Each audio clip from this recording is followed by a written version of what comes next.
Welcome, fellow Stardust. Are you ready for a scare?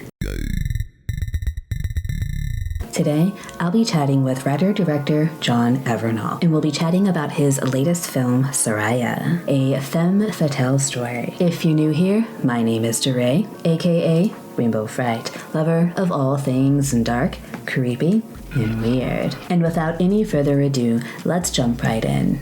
You ready? Buckle up. Well, before we get into the making of Sayara, could you introduce yourself to our fellow Stardust and say a little bit about your film background? Thank you for having me. My name is John Evrenol, although it's spelled as Can. It's pronounced as John because C is a J in Turkish, but people call me Can all the time, so no worries. I'm born and raised in Istanbul, Turkey. And then I studied a little bit in Canterbury and London. And now I'm still based in Istanbul with my 2 kids and my wife and doing independent horror films out of all places in Turkey. And yes, Sayara is my latest film from last year. We toured around 40 festivals. And only after I made the film, I realized how controversial and how triggering the content is compared to today's audiences and compared to today's platforms and everything. I just wanted to do something really rebellious from the heart. And we'll get into it. Also, recently I made another film, which I can tell you later about. Which I'm almost picture lock stage right now. We're going to start sound and color very soon. Very cool. Hell yeah. I'm excited to hear about that. Yeah. And Sayara is just the perfect continuation of your incredible film career. So could you also share with us a bit of a spoiler-free synopsis and tell us what drove you to write this femme fatale story? Well, it's like I try to make every film like a debut film. I try to try a different genre every time. I'm like a film buff first. I'm a short filmmaker first, then a filmmaker, I think. So just like Tarantino, you could say, I like to try a little bit of a different genre every time. So making a revenge film, a martial arts film was always at the back of my head, but I felt like, how it's like it requires a certain know-how, it requires a certain crew, a budget. But one of my biggest passions in life after cinema is martial arts, and especially grappling and jiu-jitsu. And the more I do jiu-jitsu, the more I play around with the choreography of grappling in my head. I said, you know what, like I can't make a movie with spinning hit kicks and this and that, but maybe I can do a movie with grappling. And it would make it much more realistic too. So getting inspired by the fight scenes from later David Cronenberg movies, like the fight scene in the bath, Turkish bath in Eastern Promises, and the fight scene in A History of Violence. Quick, swift, brutal, with plastic makeup and not very fancy, just messy grappling to the point. And with my jiu-jitsu black belt teacher and we made a little choreography, and I just set out to write a revenge film, but try to bring it home. Turkey has a very nasty record of femicides, not only femicides, just politically connected personal of all sorts. Unfortunately, the country is going through a very, very dark time for some time. And I just wanted to reflect on that. And this is what came out. So the synopsis very quickly. Sayara is an immigrant from Turkmenistan and working at a posh gym. And her sister is kind of flirting with the owner of the gym, who's politically connected, and the owner of the gym and his friends and kill, not necessarily rape, but very dark and sexually disturbing stuff happening. which is super intrinsic to my country's dynamics for the last couple of years, I think.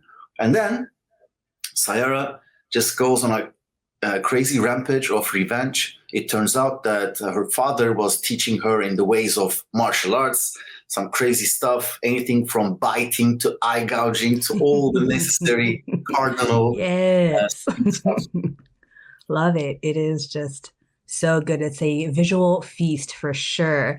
So with the opening shot, it starts out with this, poignant scene set to contemplative music, really hypnotic music. What inspired this specific choice? Because it does set the tone for the rest of the movie, which for me was dark, bleak, and without hope. Like my composer, Volkan, we've been working with him for the past, I don't know, 4 or 5 projects now. So we have great chemistry, okay. And we're both film buffs. And I think that particular music was influenced by a little paragraph from inside of all films, Field of Dreams with Kevin Costner. Okay, yeah. Love that. In that movie, there's this one little bit where it goes a very dark but also fairy tale-esque little thing. And I love that little bit. And I just gave that bit to Volkan. I said, Volkan, let's do this, but with some Eastern instruments. And and then maybe like a toy piano type of because this is like a children's Black Heart in the beginning. So that's how it came about. And throughout the film, there were several references for music, especially coming from Alejandra Aja's High Tension, Switchblade Romance in the UK title, as well as Snowtown, this Australian film called Snowtown, which was visually and sound-wise very inspiring for Sayara. Hell yeah. Very cool. All right. Well, Soraya's character complexity is very fascinating. And once she begins her rampage, it's easy to at first think, well, wait a minute, she didn't have to go that far. But as the movie goes on, I began to think, okay, no, she has to do this. This evil is within her. It's been unleashed and it can't be put back. How were you able to balance her moral ambiguity with the audience's need to empathize with her quest for revenge? That, I think you put it really interestingly precise. That was my biggest challenge. I wanted to really push the audience's association with this character. I wanted to have this character which is maybe a level beyond anti-hero. She's almost maybe like she was hiding this villain inside her, which comes out. And I didn't want to make a revenge film where you root for the hero. I wanted to make a revenge film where we see that, if you go for revenge, you have to dig 2 graves, as they say. So I wanted everything to get darker and more muddy as it progressed. Because even in the film, which I loved, Joker, the last Joker, do you remember when he goes bad, he goes bad, he kills people, but he doesn't kill the dwarf. So even Joker has a conscience. But come on, once you've been really hurt, you've been hurt by the family and there's no justice, there's no hope.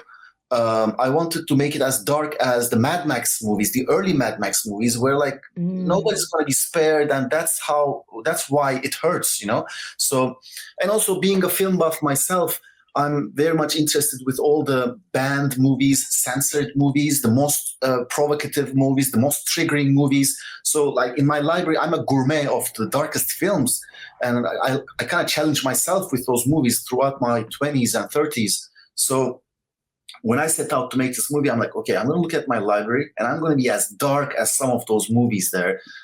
For instance, Gaspar Noé movies. For instance, Brilliant Mendoza's Tinatai. For instance, Snowtown. For instance, the French extremity movies from the early 2000s, or Necromantic. So I wanted to really push it as far as a martial arts movie can go.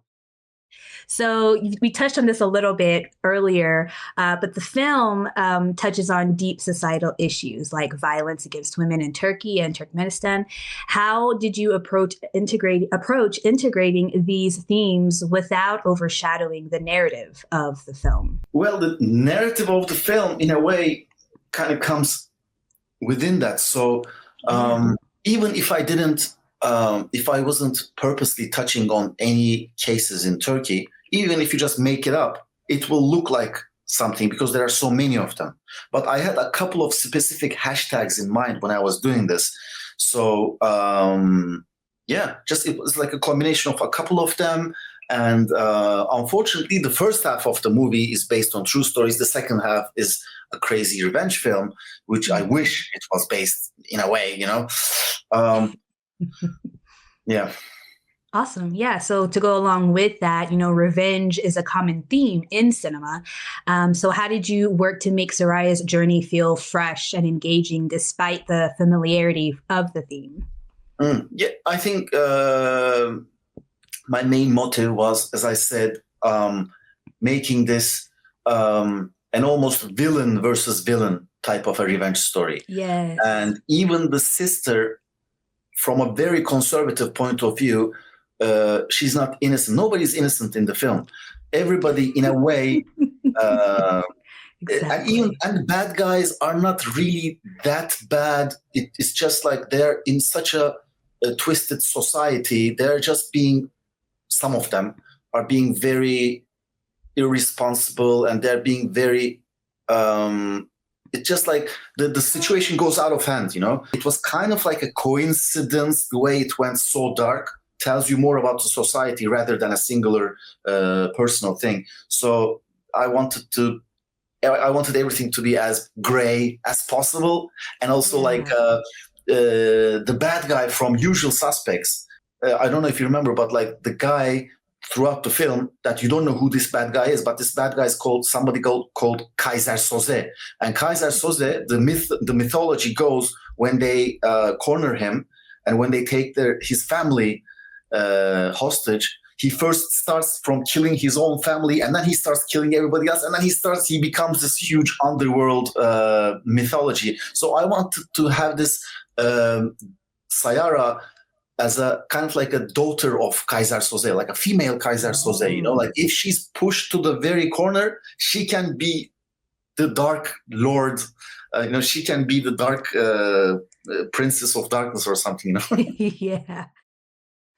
Well, to get into your filmmaking techniques, you've masterfully used slow motion to heighten the emotional impact of scenes, just like you did in your 2016 movie, Baskin.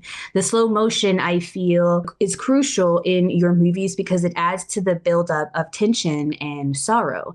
In Saraya, this is over ongoing femicide, making it a mournful reflection on societal issues. What is your process for deciding when to use slow motion versus real-time action?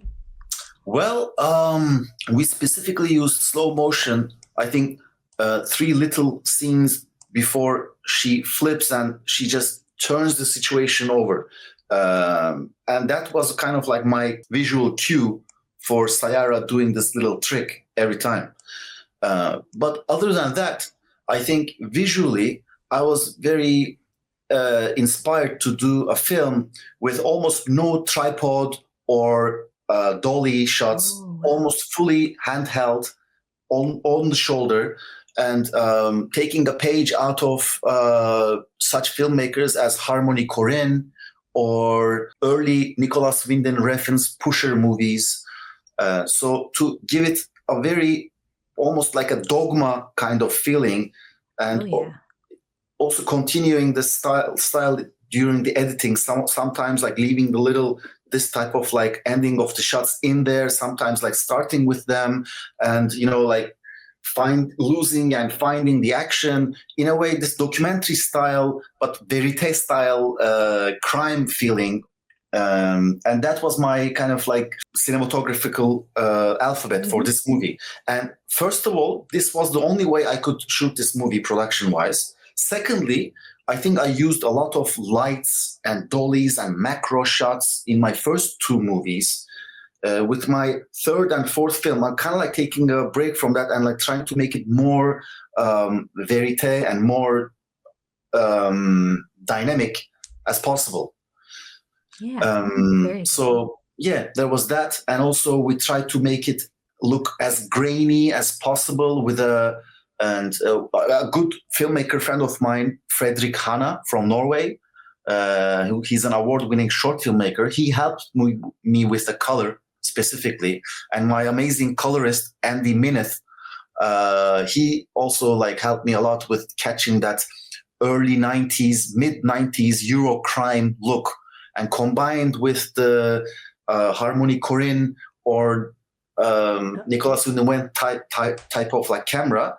I think cinematographically, that's my most favorite movie, like all my films are similarly close to my heart, but cinematographically, this is, I feel, my more mature film, although it looks cinematographically very raw, at times very flawed, but that many times that flawed, it was like a, thing on purposely done, which kind of adds to the atmosphere of the film and the action of the film.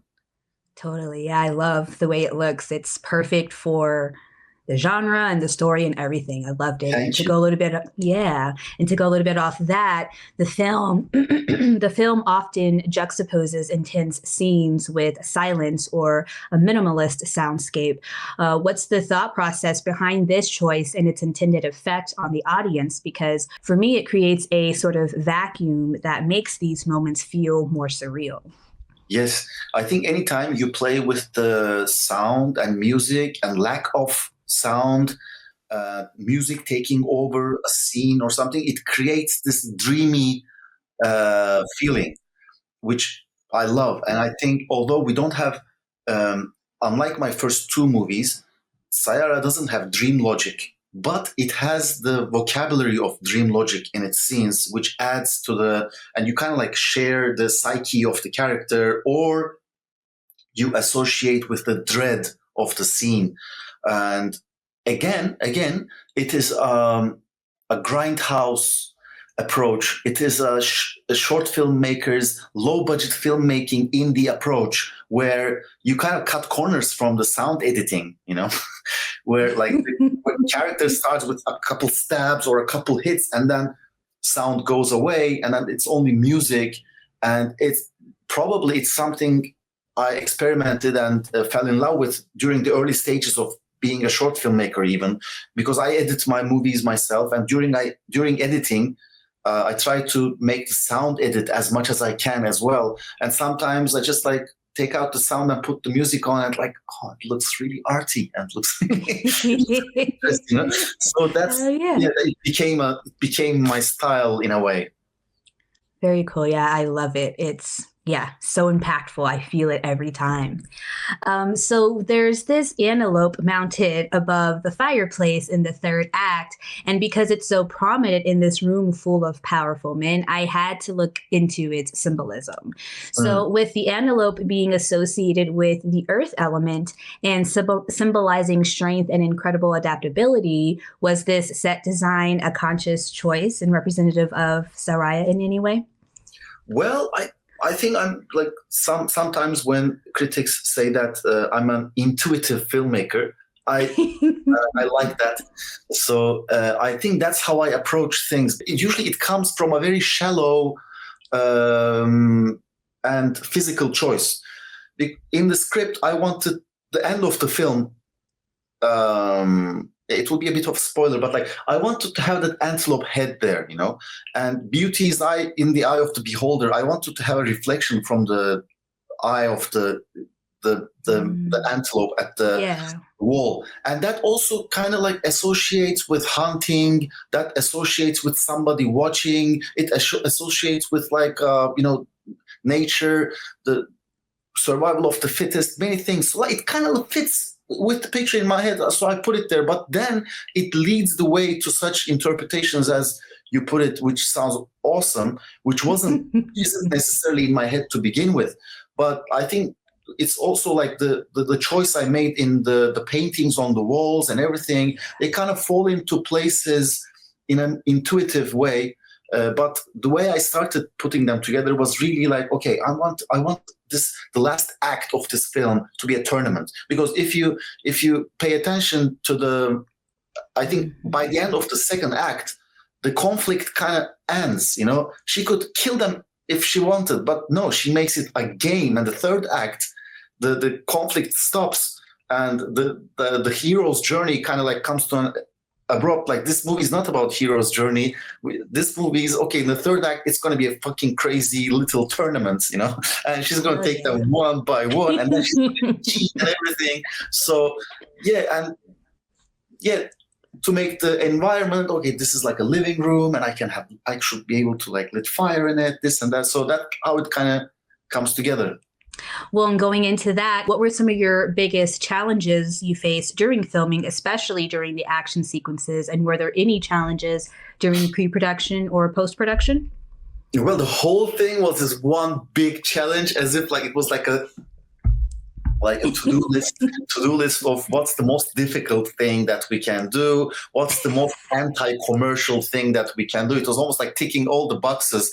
So like starting from finding a girl who looks like she's from Central Asia, and because I didn't want to cast a Turkish girl for this role. I want, okay, maybe I'm going to have a very flawed movie. Maybe I'm going to have a very, in a way, punk trash film, but the lead character has to be believable. And if I can't find a lead character from Central Asia, I'm not going to do this movie. But then I find this awesome Turkish girl who looks exactly like the part, and she has the shoulders of a wrestler as well as being a femme fatale, attractive. And I didn't want like to have a model type of girl. I wanted to have this presence as well as the beauty. And she was like she was amazing. And but I said, she's not coming from a cinema background at all. She has done a couple TV series, minor roles, and she has this beautiful big hair. I'm like, there's no way she's cutting her hair. There's no way. But the way things roll down, she turned out to be born for this role, and she agreed to cut her hair. And she literally cut her hair in that scene, and we were all almost in tears. By the end, when she cut it off. So that was a big challenge. But as soon as we locked the main character, and like we're looking at ourselves, like with my first AD and line producer, we're like, but oh my God, how are we going to find the elder sister, who's going to look similar to her? And she's going to make a very daring role. It's not easy, especially in Turkey, to play these like promiscuous scenes as well as violence in it. And it's not a Netflix movie. It's not a film with a famous actor. So for the actresses to play this role, there's not really a commercial support that they can put there behind us. So this is super indie waters. And so the reward that they're going to get is not going to really be materialistic in a way. So it was really but then I was so lucky that I was able to find Özgül. She was a darling. She was amazing. She was a trooper. So the casting. So as soon as you ask me this, the casting is the first thing that comes to my mind. But also on the set, every single day, we were doing something physical that the 95% of the set has never experienced before. So the cast and crew that I shot my film are super interesting and quirky people. All of them weird and interesting in their own right. But the experience level on the set is like a TV commercial set, the cast and crew is the kind of people who do TV commercials, like, soap or detergent. You don't have any other martial arts movie in Turkey. You don't have another violence movie. You don't have these type of films, unfortunately, here in the last couple of years.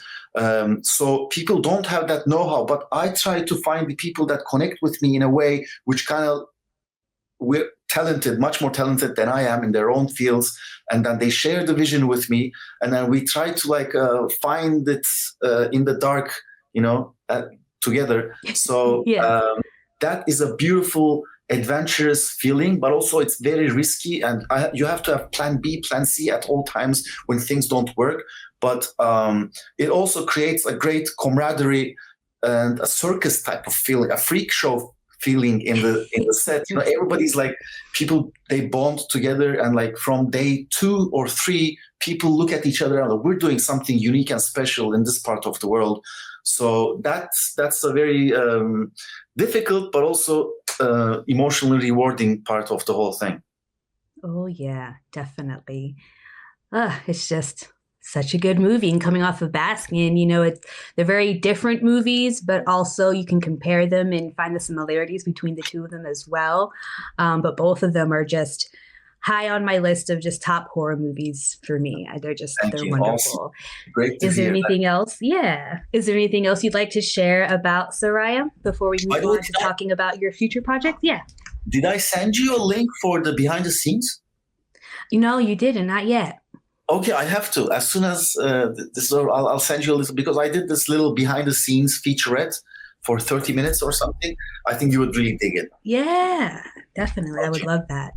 Yeah, I think we recently signed with a distribution company from US, and I'm not sure if I'm allowed to say it yet, but it's going to be announced in the next coming up. Because when I was doing this movie, I wasn't aware how far away we've come from the early 90s sensibilities of filmmaking, where everything is much more safer and everything is much more closer to digital platforms, formulaic way of filmmaking. Okay, the mainstream is gone. Okay, I accept that, but I didn't realize and now I look around, even the horror movies, all these festivals I've been, only there are 2 or 3 other films which I watched which had a mean spirit like Sayara had, you know. Substance, okay, very cool movie, but I think it's a comedy. You know, all these other films like that I've seen in the festivals, you come out with a little smirk in your face. I love those type of horror movies too, but the real horror movies, like the DVD label of Tartan Video, Tartan DVD comes to my mind, Tartan Extreme. There was this amazing label from early 2000s, and when you were a teenager in the 90s, in your DVD library, you only were cool if you had like all those 18 logos in your DVD, you know, like, so the horror used to belong to kids, and mainstream was full of movies like 7 and 8 millimeter and Bone Collector, these like really demented films, but done with heart and done with a gusto, you know. So, and all those films that I said, like Harmony Korine movies or early 2000 Tartan movies,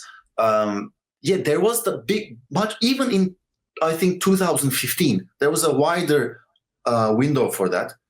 So I was a bit disappointed when people said, oh, there's violence against women in your film, that's why we can't have it in our festival or in our label, or we can't market this in our platform, because Sayara is exactly done from a screaming, rebellious heart coming from all those like darkness from which is connected to that, you know. So in a way, it's kind of like self-censoring and self-hurting, safe format that I found myself in.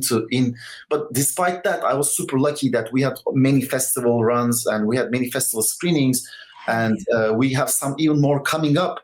And we sold the film to Hong Kong, Korea, Japan, Germany, and recently to US. But still, you know, like all my favorite festivals that played my Baskin and Housewife, like Fright Fest, Fantastic Fest, Sitges, they all passed, and they, like, in their replies, they were very cold, almost as if like I've done something, very, wrong.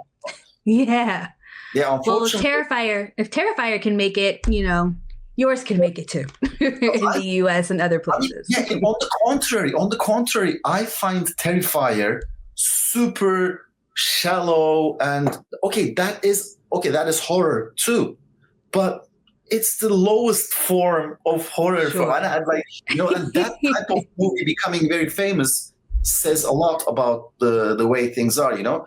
I mean, even from a very horror gourmet point of view, I would like to argue about Substance as well. Like Substance, as much as I enjoy it, you know, like when when hailed that much, but that like we can't even get there, because there's like it's so much more safer and so much more formulaic. Like talking about substance becomes irrelevant, I mean, so yeah, there's more to talk about that, I think there.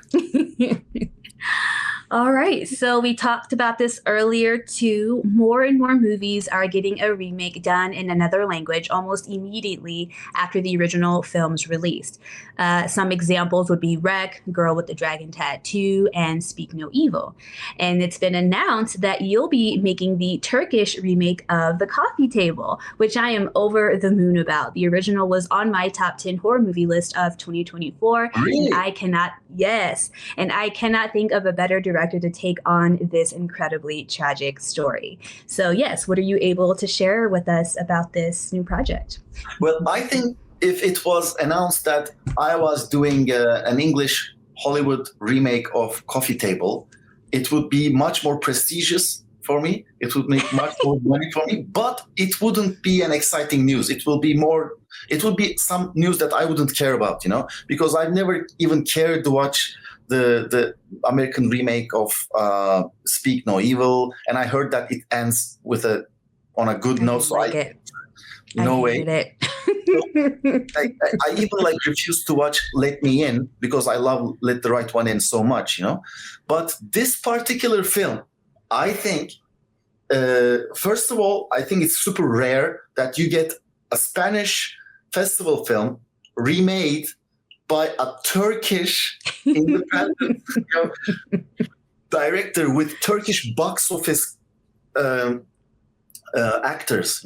Like we made this film. It's almost like Uncut Gems. Adam Sandler playing in Uncut Gems. We have the biggest Turkish box office comedy draw, which has never done a serious movie before. He's a master of silly comedies in Turkey, which are like big in the box office, but this is the first time that he's doing something, and he shines.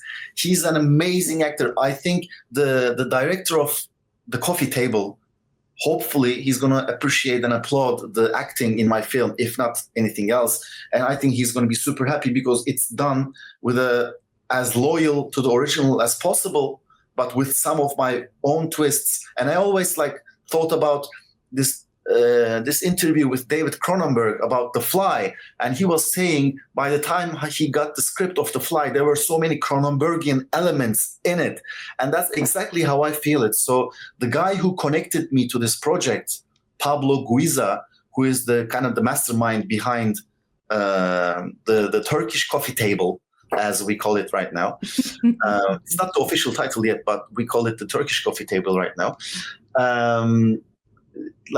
When he told me this is the kind of film I think it would be amazing if it was made by you, I was like, why? Okay, but this is a single location film. I'll just give it a shot. And then after I watched it, I'm like, oh, okay, that because it makes full circle, because I have all these similar elements with a newborn baby and everything in my previous short films, and the way the male character in a family confronted by society, responsibility against society.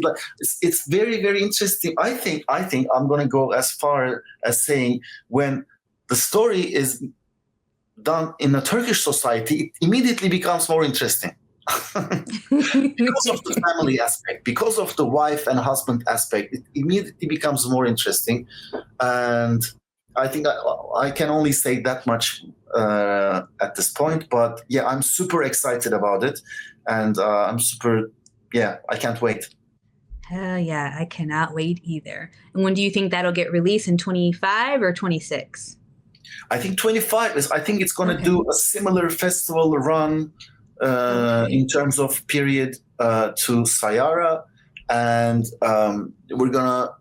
there's going to be an announcement at Cannes Film Festival in the Fantastic Pavilion, where we had the deal in the first place, because last year Sayara was in Fantastic Pavilion at Cannes Festival, and it was there where Pablo Guiza told us about this project and where it all came to fruition. Very cool. Well, I cannot wait. Well, that is all I have for you, John. Thank you again so much for doing this. And, we'll hopefully be getting Soraya here in the US very soon. So Stardust, when it does get released, run to go see it. You are going to love this one. And until next time, Stardust, peace. Take care and thank you so much.